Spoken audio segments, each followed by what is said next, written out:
अस्सलाम वालेकुम नाज़रीन, मैं हूं ज़ुरैन और आप यूट्यूब चैनल देख रहे हैं। नाज़रीन, क्वेटा में जो हुआ वो हम सबके सामने, आपने खबरें देख ही ली होंगी। सुबह हुआ, मैं उसको थोड़ा सा लेट कवर कर रहा हूँ क्योंकि मैं थोड़ा वेट कर रहा था, थोड़े फैक्ट्स एंड फिगर्स सामने आए, कुछ कहानी क्लियर हो। तो अब आई हैव इनफ इन्फॉर्मेशन कि मैं आपके सामने रख सकूँ। क्वेटा में एक ट्रेन जा रही थी क्वेटा कैंटोनमेंट से, वो जाफर एक्सप्रेस से कनेक्ट होनी थी।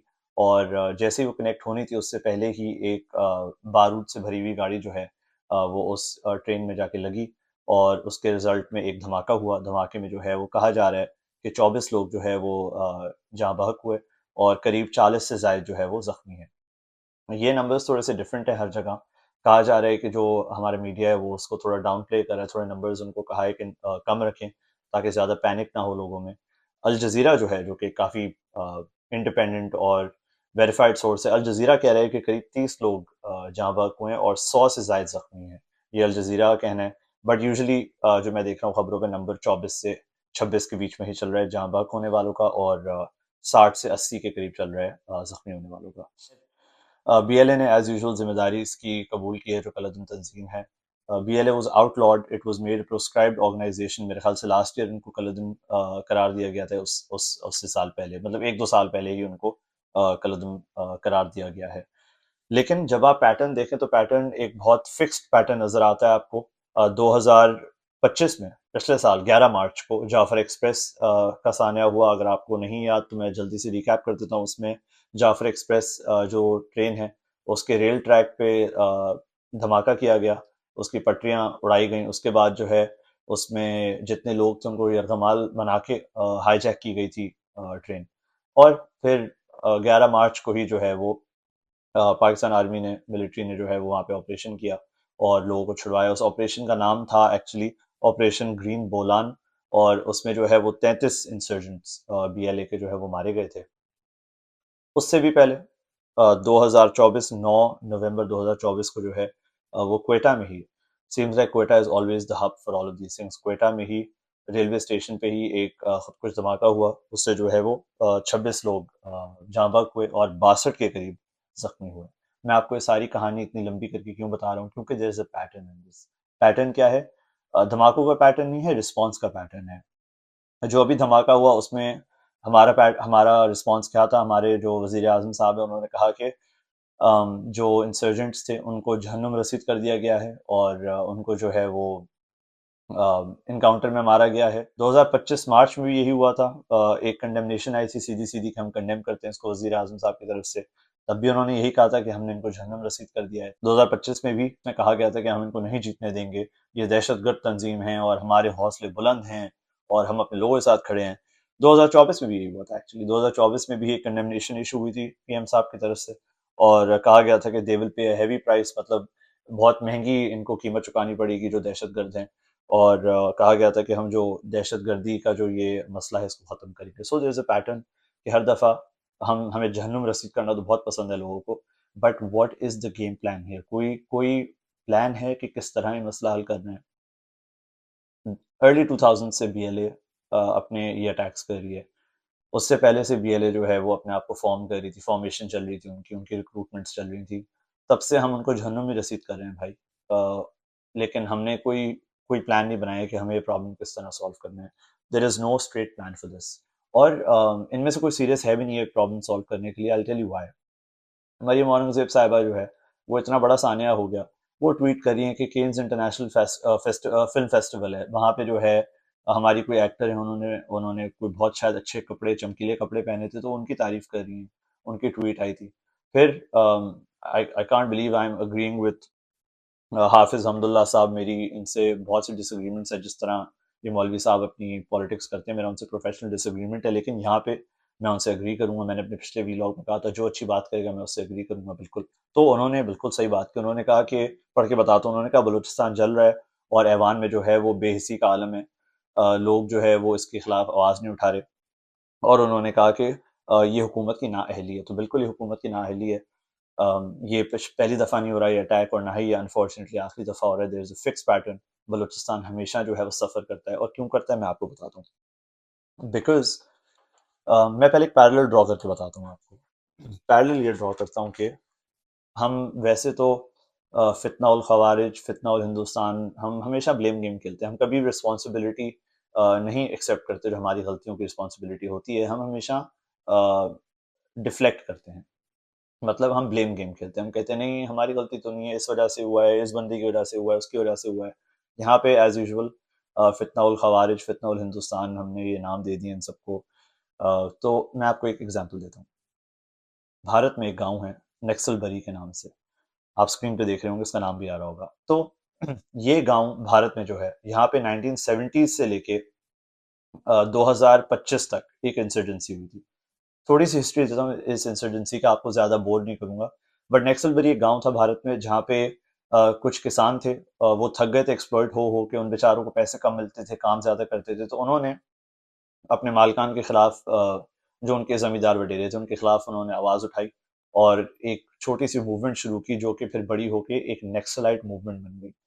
इन टू द एक्सटेंट के वो एक इंसर्जेंसी बन गई थी, जहाँ पे उन्होंने लोगों के खिलाफ, जो इन पे जुल्म करते थे किसानों पे, उनके खिलाफ उन्होंने हथियार उठाए थे और बड़ा एक्शन लिया था। बहुत से लोग मारे गए थे इसमें।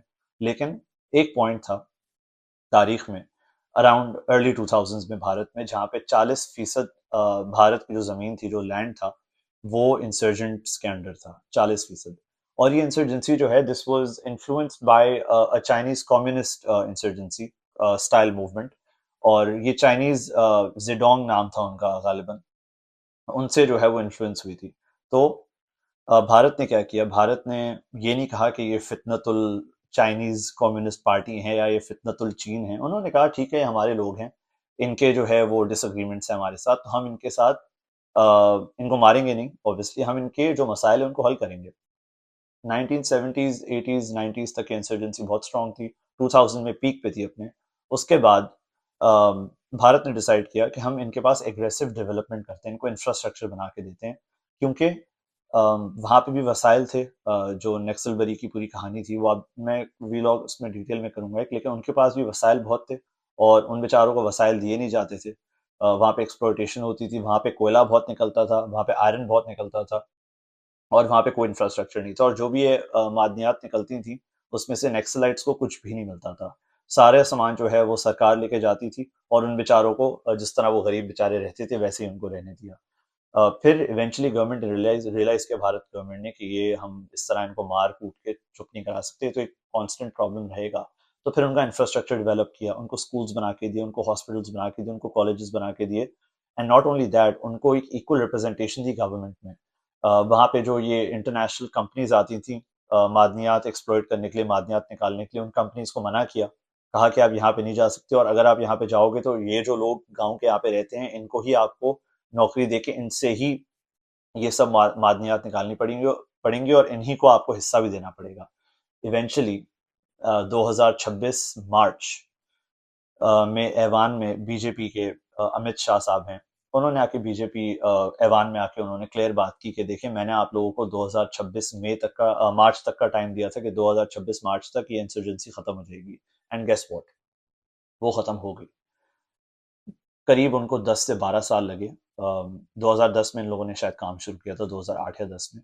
तो हाँ, 16 साल इनको लगे। लेकिन the insurgency has officially been declared to be finished, और सिर्फ डिक्लेयर नहीं किया कि खत्म हो गई, वो एक्चुअली खत्म हो गई है। उन्होंने आखिर में एक अल्टीमेटम दिया था कि आप जो है सरेंडर करें, और अगर आप सरेंडर नहीं करेंगे तो फिर जाहिर सी बात है, आपको आपके खिलाफ एक्शन लिया जाएगा। और फिर काफी लोग मारे भी गए थे उस इंसर्जेंसी में। लेकिन इवेंचुअली अब खत्म हो गई। क्यों? नॉट बिकॉज उन्होंने ब्लेम गेम खेला कि ये फितनाउल चीन है या फिर ये क्या है। उन्होंने कहा ठीक है, हमारे लोग हैं, जो उनके डिसएग्रीमेंट्स हैं उनको हम सॉल्व करेंगे, और उन्होंने सॉल्व किए।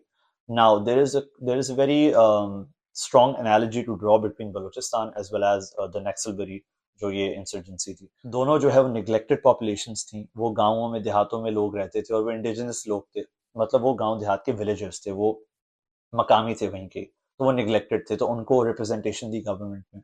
ये एनालॉजी बहुत स्ट्रांग है, बिकॉज बलूचिस्तान में भी यही है। एंड देन फाइनली वहाँ पे फ्री एंड फेयर इलेक्शंस कराए गए उन इलाकों में, और वहाँ पे जो जिन लोगों ने, जिनको पावर दी इलेक्शन में, गवर्नमेंट ने चूज किया, उनको बिठाया, उन्होंने उनके मसाइल भी हल किए।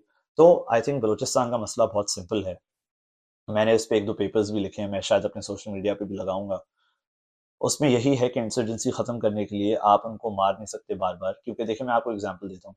अगर आपके घर में एक पानी का पाइप फटता है और आपके घर में पानी जमा होना शुरू हो जाता है, तो आप पानी तो साफ़ करेंगे, लेकिन फिर आप उस पाइप को भी जाके जोड़ेंगे वापस से। ये नहीं है कि आप सिर्फ़ पानी साफ़ करते रहेंगे और अपने आप को गालियाँ देंगे और दूसरों को भी गालियाँ देंगे कि पानी क्यों जमा होता रहता है। आपने वो पाइप जोड़ना है जाके, वो रूट कॉज़ है। हमारे पास भी रूट कॉज़ यही है कि हमें यहाँ पे डेवलपमेंट करनी है लोगों के लिए। ये वो लोग हैं जो गाँव देहातों में रहते हैं, जिनके पास हुकूक नहीं है, उनको हुकूक दिए नहीं जाते, उन पे ज़ुल्म किया जाता है, तशद्दुद किया जाता है और उनको बिल्कुल पॉलिटिकली मार्जिनलाइज़ किया जाता है, बिल्कुल साइड पे किया जाता है और ये सालों से मसला है ये। इसको हमने इतना टैबू सब्जेक्ट बना दिया है कि लोगों को डर लगता है इस बारे में बात करते हुए। तो मैंने इस पे पेपर लिखा है पूरा डिटेल में, उसमें मैंने यही सीखा कि इंसर्जेंसी अगर आपने ख़त्म करनी है, तो आपने जो है लोगों को उनके राइट्स देने, उनको हुकूक देने और उनको डेवलपमेंट देनी, उनको अ, स्कूल्स, कॉलेजेस बेसिक इंफ्रास्ट्रक्चर देना है।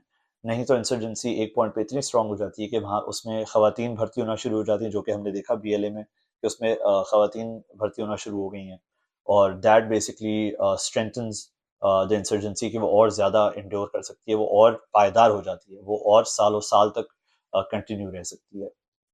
तो I don't think this was the last attack by BLA unfortunately. जब तक हम बैठ के ये मसला हल नहीं करेंगे, तब तक ये मसला हल नहीं होगा और ये मसला बहुत सिंपल है। इसमें इतनी कोई कहानी नहीं है इसको सॉल्व करना। अम, मैं ऑनेस्टली वॉलंटियर करने के लिए तैयार हूँ। अगर सरकार में से कोई चाहता है कि वो बैठ के मैं उनको रिसर्च बताऊँ कि इस पे रिसर्च क्या हुई है इंसर्जेंसीज़ पे, इस पे क्या रिसर्च हुई है कि इंसर्जेंट अटैक्स किस तरह ख़त्म किए जा सकते हैं। I am willing to give my services for my country कि मैं वॉलंटियर करूँगा। आपको जो हेल्प चाहिए, आपको जो रिसर्च चाहिए, जो रिसर्च पेपर्स चाहिए, आपको आइडिया चाहिए कि किस तरह ये मसला हल होगा, इट्स वेरी सिंपल। लेकिन 1-2 दिन में नहीं होगा, इसको सालों-साल लगेंगे, इसको कम से कम 10 से 12-15 साल लगेंगे। जब तक हम ये एक्सेप्ट नहीं करते कि there is a problem, we can not come to a solution. Blame games हम बहुत सालों से खेल रहे हैं, बट ब्लेम गेम्स से कोई फ़ायदा नहीं हुआ। इट्स सैड टू सी कि मफादात के चक्कर में हम अपने लोगों का खून बहाते हैं, हम अपनी ज़िद में अड़े रहते हैं कि नहीं हमें सब आता है, हमें पता है हम क्या कर रहे हैं और उसका जो रिperकशंस हैं, वो हमारे लोग बेचारे फेस करते हैं, उसकी जो पे बैक है वो हमारे लोग करते हैं, वो अपने खून के थ्रू करते हैं, जो कि अनफेयर है। They have not signed up for this. वो टैक्स देते हैं और हमारा काम है उनको प्रोटेक्ट करना। मैंने आज यही कवर करना था, मेरे पास और कोई खबरें नहीं हैं, खबरें नहीं हैं, यही खबरें हैं सिर्फ़। सो अगले व्लॉग में मुलाकात होगी, तब तक के लिए अपना ख़्याल रखें, दुआ रहती है अपने मुल्क के हालात बेहतर हों और हम भी अच्छे दिन देखें। तब तक के लिए अल्लाह हाफ़िज़।